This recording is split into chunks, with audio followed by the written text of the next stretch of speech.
Assalomu alaykum. Biz Xon saroyining orzular loyihasidan obyekt olgan edik. Bu obyektimiz yakunlab qoldi. Hozir sizlarni ishlar bilan qisqacha tanishtirib ketamiz. Bu obyektimizda remont jarayonlari deyarli yakunlab qoldi. Malyarka ishlarimiz ham deyarli bitgan.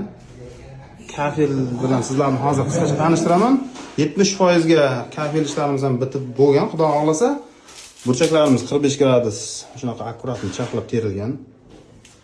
Yana sovun, shampun qo'yadigan joylarimiz ham chaqlab kafelni o'zidan qilingan. Bu joyda kafelni o'zidan qilingan polka bo'ladi. Vannamiz chugun vanna oldin o'rnatilgan. Keyin atrofiga kafellar terilgan.